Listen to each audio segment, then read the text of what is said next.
Labdien!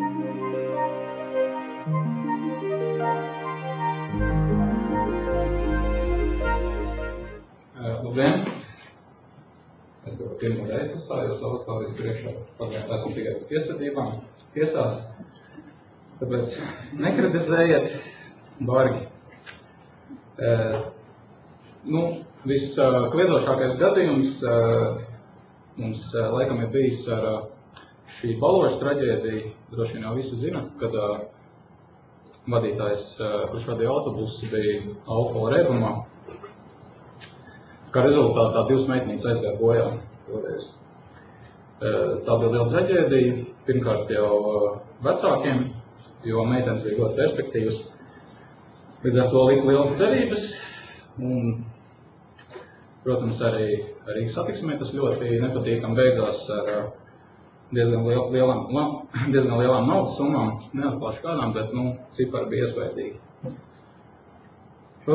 Un, ko es gribēju teikt, kad šis gadījums parādīja to, ka cilvēcisko faktoru nevar izslēgt jebkurā gadījumā, tāpēc, kad alkohola pārbaude šiem vadītājiem tika veikta pirms viņš uzsāka darbu, bet neskatoties uz to, darba laikā cilvēks bija pamanījies šo alkoholu lietot un promils, ja nemaldos, bija kaut kur 3 konstatēts. Un visi liecināja par to, ka tika tā kā iespējams tā bija arī pašnāvība, bet to es nezinu. Un pēc šīs Baloža traģēdijas Rīgas satiksmei šī attieksme pret alkoholu darba vietā ļoti strikta palika. Un daudz darbinieki uzskata, ka Rīgas satiksme ļoti nežēlīgi izturās pret viņiem attiecībā šīm alkohola pārbaudēm. Bet, diemžēl tā ir nepieciešamība, jo tas risks ir pārāk liels, ka šī nelaime var notikt, un tad tas sekas ir ļoti nepatīkams. Un tāpēc Rīgas satiksme ir noteikusi tā, ka sabiedriskā transporta vadītājiem šīs alkohola pārbaudes ir vismaz 3 reizes. Tas ir uzsākot darbu, darba vidū un beidzot darbu. Bet var arī būt, mums ir speciāla struktūra vienība, kas šādas alkohola pārbaudes var veikt reizi laikā. Līdz ar to maksimāli cenšamies kontrolēt un turēt šo situāciju, turēt uz pulsa. Un tad kā mēs veicam šīs pārbaudes? Tātad darbinieks, kad ierodās darbā, kā jau kolēģis teica, mums ir distancēti alkometri no sākuma, kuros iekūšot neuzrādās promīļu daudzums, bet ja ir alkohola koncentrācija organismā, tad iedegās sarkana lampiņa. Un ja šāda lampiņa iedegās, tad mēs dodam pulst alkometrā, kurš ar čeku jau nāk laukā. Un ja, piemēram, uzrāda promils, tad mēs pagaidām vēl 15-20 minūtes un dodam otrais pulst. Un tad mēs redzam, cik tur tas iznākums ir. Bet tālāk tā kārtība mums ir noteikti tāda, ka darbinieks var neko nedarīt, bet tad būs sekas. Vai ja darbinieks nepiekrīt šīm alkohola pārbaudēm, tad mēs agrāk bija kārtība, kad darbiniekam tad 2 stundu laikā pašam ir jādodās uz ekspertīzi. Bet tad mēs secinājām, ka šis nav efektīvs veids, jo darbinieks par šīm 2 stundām var veikt visādas tādas lietas, piemēram, tur speciāli ietās 2 stundas, un ja tās promils ir maz, līdz ar to viņas mazāk parādās. Un tad mums ir tāda noteikta kārtība, ka mēs paši vedam uz ekspertīzi. Un tad arī tā esam šīs ekspertīzes. Lūk. Un kur mums vēl radās problēmas? Mums radās problēmas tur, es jums arī gribētu ieteikt, es mazliet vēlāk pieskaršos no juridiskā viedokļa par šo alkohola rēbumu. Jo, ja jūs ierakstīsiet iekšējā normatīvajā aktā, kad alkohola rēbums tiek konstatēts, tad, kā jau kolēģis iepriekš minēja, par šo alkohola rēbumu ir ļoti liela strīdi. Līdz šim kā jau arī tika teikts, likumdošanā nav pateikts, kas īsti alkohola rēbums ir. Kaut gan es vēlāk jums nosaukšu vienu senāta spriedumu mūsu pašā lietā, kur šis alkohola rēbums tika pateikts, kas ir šis alkohola rēbums. Un tad līdz ar to sākās problēmas ar to, kad mēs aizvedām, piemēram, uz ekspertīzi, viņam tika konstatēts 0,3 promils, un tad kā tagad vērtēt to, vai viņam ir tas alkohola rēbums vai nav. Un tad mēs izlēmām to, ka mēs nerakstīsim vairāk iekšējais normatīvos aktos par alkohola rēbumu, bet vienkārši ierakstīsim par alkohola koncentrāciju. Līdz ar to tad vairs nav šī spekulācijas iespēja pamatojoties uz šo darbu likumu 101. pantu pie 1. daļas 4. punktu. Nu, lūk, un tad mums es pieskāršos judikatūrai nedaudz. Tad es jums gribēju pateikt, ka 2014. gadā mums vispār ir 4500 darbinieki, tātad katru dienu mēs veicam apmēram 1500 šīs pārbaudas, un 2014. gadā mūsu 66 cilvēki tika nosūtīti uz ekspertīzi, un 16 no šiem tika konstatēts alkohols. Un 2015. gadā pagaidām mums ir 28, līdz pagājušajai piekdienai bija 10 cilvēkiem bija konstatēts alkohola rēbums, alkohola koncentrācija organismā. Un tātad gribēju pieskārties vienai lietai, kas mums bija tāda situācija, kad konstatējām autobusu vadītājiem šo alkohola koncentrāciju, tad tika aizvests uz ekspertīzi un vadītājiem konstatēja, ka izelpoja 0,09 un asinīs ir 0,28. Un mēs uzteicām viņam darba līgumu uz alkohola rēbumu, un mēs šo lietu zaudējām tiesām. Un lieta bija 2012. gada 24. augusts, spriedums lietā SKC 1041 2012, varbūt pierakstiet, ja ir interesi, kur senāts šī lieta aizvēl līdz senātam, tas ir līdz pēdējai institūcijai, un tad bija tas strīds, ko nozīmē šis alkohola rēbums. Un pretējā puse, viņu ļoti aktīvi aizstāvēja ārotbiedrība, pretējā puse pieaicināja no personu mediķi no galvas, kur tā ir šīs ekspertīzes. Un arī bija veselības inspekcijas atzinums, kad alkohola rēbums sākās no 1 promils. Un senāts aizgāja šo ceļu, un tas nozīmē, ka principā šīs 101. panta 1. daļas 4. punkts attiecībā par to, kad var izbeigt darba tiesiskās attiecības pamatojoties uz alkohola rēbumu, principā var sākties darboties, vismaz līdz šī senāta praksē var sākt darboties no tā brīža, ka 1 promila cilvēkam ir konstatēta alkohols.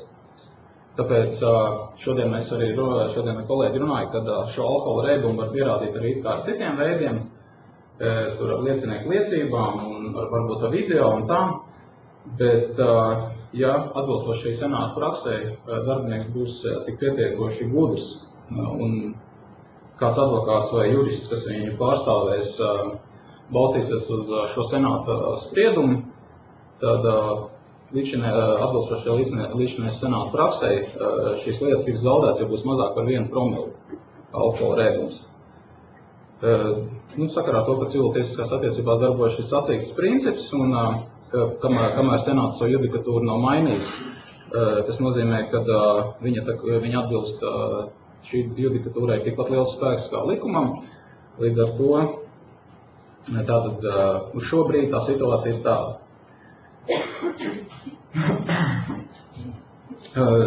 Mans personīgais viedoklis šajā gadījumā, es domāju, ka darba likumdevējs iestrādājot šo par alkohola rēbumu diez vai ir tādā veidā domājis, kad šo normu var piemērot tikai no tā brīža, kad 1 promile, bet, diemžēl tā situācija tāda ir. Līdz ar to varbūt vērsīšu uz to jūsu uzmanību.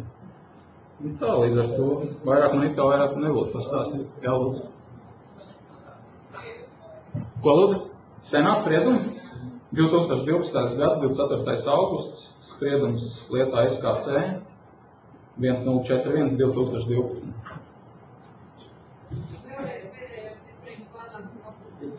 Viens 041 2012. Ko lūdzu? Ko lūdzu? Jā. Jā, mums ir bieži situācijas, kad darbiniekam tiek konstatēts neliels promils, un viņš saka, ka viņš esot lietojis medikamentus. Mums ļoti bieži tā ir. Mēs, jebkurā gadījumā, liekam darbiniekam doties, mēs viņu vedam uz šo ekspertīzu un ņemam asins arī viņam. Līdz ar to, ja, piemēram, izelpā, pie medikamentiem izelpā var parādīties neliels promils, bet asinīs nebūs. Līdz ar to, ja būs asinīs alkohola koncentrācija ilgāk saglabājās nekā izelpā. Līdz ar to skaidrs, ka medikamenti uz asinīm nekādu iespēju neatstās viņiem.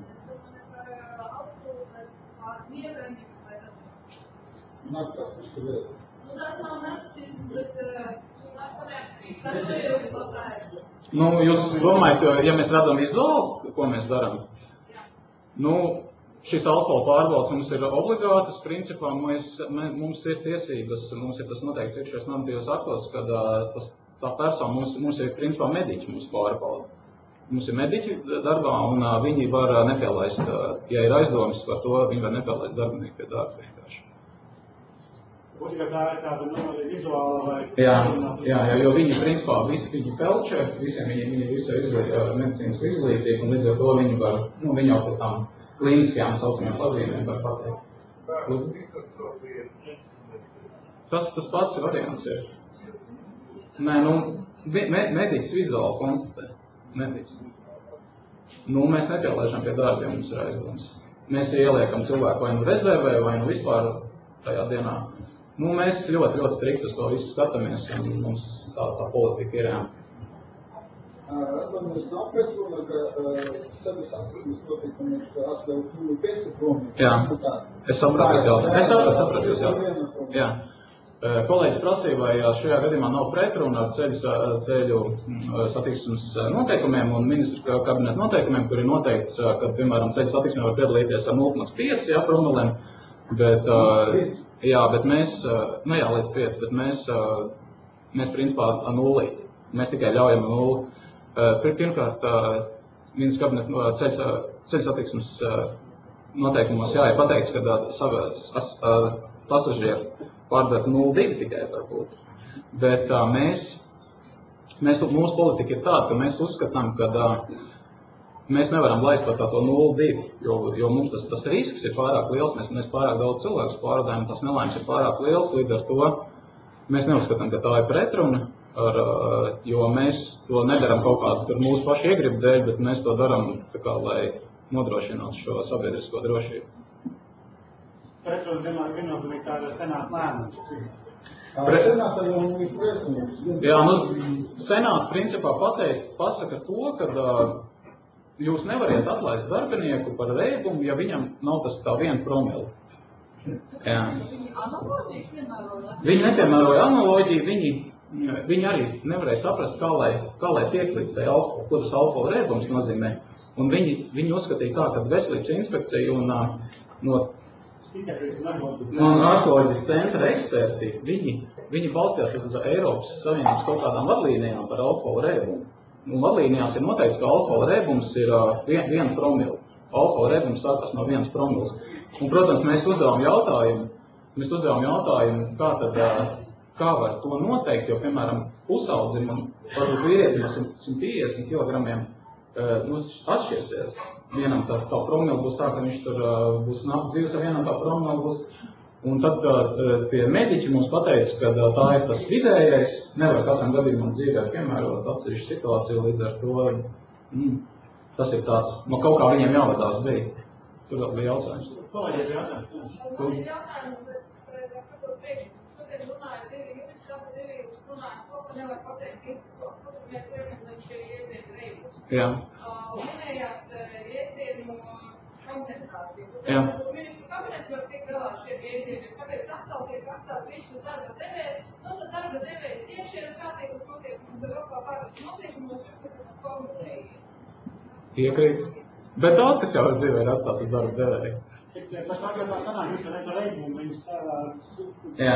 par to, ka koncentrācija esam. Mums arī tā problēma, kā jau kolēģi teiks, par to, ka, piemēram, varētu jau izstrādāt to kārtību arī tādu, ka izstrādāt to kārtību tādu, ja cilvēks parakstās, ka viņš, piemēram, 0,01 atnāks kaut vai 2 reizes, viņam tiks uzteikts šis darba līgums nevis uz alkohola reikumu, bet uz to, ka par pārkāpumu, ja mums ir noteikts, ka nedrīkst nemaz, tad it kā varētu par otro reizi, piemēram, uzteikt par šo pārkāpumu. Bet šeit ir atkal tā ārotbiedrība, jo darba likumā pateicis, ka ja ir ārotbiedrība un viņš ir ārotbiedrības biedrs, tad mums ir jāprasa ārotbiedrības atļauja, un ārotbiedrība principā nedos tikai tā piekrišana. Līdz ar to sanāk tāda interesanta situācija. Piekrišana nav, mums ir viņš jāturpina nodarbināt, atstādināt mēs viņu varam tikai uz 3 mēnešiem, bet ja viņš atnāk jau vairāk kārtīgi alkohola reibumā, kur mums ir garantija, ka viņš, piemēram, te reizes laikā nesāks lietot alkoholu, līdz ar to tā situācija ļoti nepatīkama. To gan ir senāts spriedums, es gan nevaru nosaukt no galvas, bet viņš nav pārāk vecs, kur ir pateikts arī par šo atstādināšanu no darba, kad šie 3 mēneši var būt arī garāks periods. Ja ir objektīva iemesli, piemēram, bija situācija, kad viesnīcā cilvēks viesnīcas apzaga klients, un līdz ar to arī ārotbiedrība nedeva šo piekrišanu, viņu atstādināja, un viņu atstādināja ilgāk kā 3 mēneši, un viņš sūdzējās, un senāts pateica, ka šajā gadījumā risks ir darba devējiem, ka viņš ir atkal kādu apzagt, un līdz ar to šie 3 mēneši ļoti.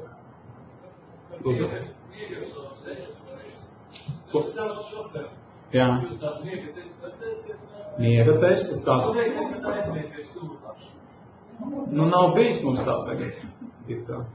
Man bija autobusu šoferi, un viens šoferis kaut ko gulēja, un neviens nedēva aizsūtījumus 10 pārbaudu obligāto, un neviens nedēva slēdzienu. Tad tagad viņš iemīga pie stūras. Nu, varbūt, ka viņam vēl kāds darbs ir. Nu, to jau jūs nevarat zināt. Nē, nu...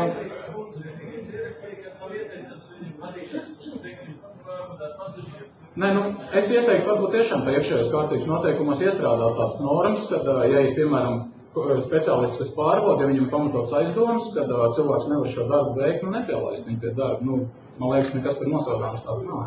Jums tā īstā, kad aiziet bojā cilvēki un šofers iebrauc starpā, tas ir pamatā pēc 50 gadiem. Nē, nu, mums bija šī baloša traģēdija par alkohola reibumā. Nu, mums ir principā ļoti daudz visādi nepatīkams lietas, arī letāls, kur bez alkohola ir. Piemēram, sabrauc cilvēks un tā tālāk. Bet, nu tā, pa alkoholu tas bija tas pats kliedzošākais mums gadījums. Es man teicu, kad Rīgas, tomēr īsija un pilsētas reizes pārvišana faktiski tikai mazās reizes. Jā, un mums arī ļoti kontrolē, jā, mums ir kontrole, kas visu laiku kā iekšā, un mums ir ne tikai tie, kas kontrolē pasažierus, bet mums ir kontrole, kas kontrolē arī pašas vadītājs. Kāpēc? Redzēs, ka kontrolē? Kontrolē, nē, mums ir speciāls dienests. Jā, man jautāja. Lūdzu. Tie tālāk visi tie kolēģi, ja? Es ir maksimāli skaidrā dzirdēju, ko jūs prasīt. Jā. Tātad man interesē, kā sauc šo centru, kas vispār oficiāli veikt ekspertīzi, vai cilvēks ir alkohola reibuma vai ne? Jā, nu, ministrs kabineta noteikumos ir noteikti. Tad tas ir narkoloģijas centrs? Jā, un ir vēl kaut kā, ir vairākas institūcijas, kuras ir Jā. Viņš arī var negribas. Nu jā, bet kā jau es iepriekš minēju, kad, ja, piemēram, mēs arī varam atlaist pat no darba par to, ka, piemēram, nedodās. Mums ir iekšējais noteikums, ka mēs atlaižam no darba, ja, piemēram, nedodās uz ekspertīzi.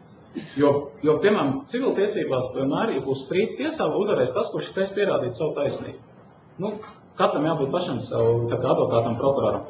Līdz ar to, ja mēs teiksim, ka mums ir pamatots aizdoms, ka viņš ir reibumā, bet viņš tā kā nepiekrīt, jo mēs jau pistoli pie galvas klikt nevaram, tad, nu, principā, es uzskatu, ka mums nebūtu problēmas. Es domāju, ka šo lietu mēs varētu arī vinēt tiesā. Jo, ja viņš saka, es no visa atsakos, bet, jautājums ir, kāpēc tu atsakies, ja jau tev nav par ko vēl. Viņi atlaidās par to, ka viņš neievēro kārtības noteikumus. Nē, mēs viņu varam atlaist arī, mēs viņu varam atlaist par to, ka, jo tas alkohola reibums jau nav pierādāms tajā brīdī. Man vēl teksts jautājums, ja tu minēji par tiem Tātad ir šis tests, tas distances tests, pēc tam ir nopietnāks tests ar grupu, un tad, ja kas tad dara uz to pārbaudu, tur bija pamatīgs skaitlis, galvas, ka tomēr neapliecina to. Tāpēc, ka tās prognozes ir ļoti mazīgas prognozes, un viņas tomēr paspēja, jo mēs reaģējam pat uz 0,001, piemēram.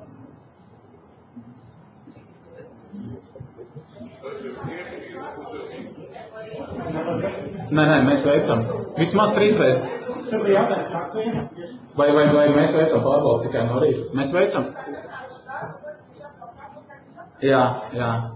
Un mēs veicam arī reisa laikā pārbaudas.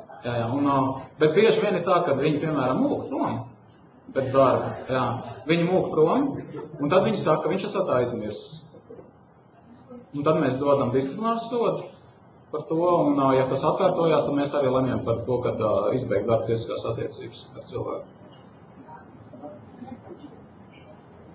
Viss? Jā, lūdzu.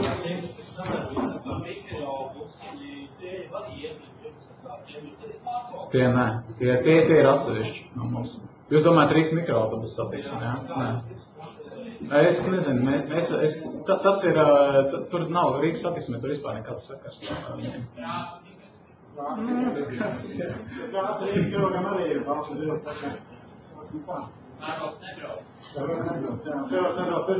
Un paldies!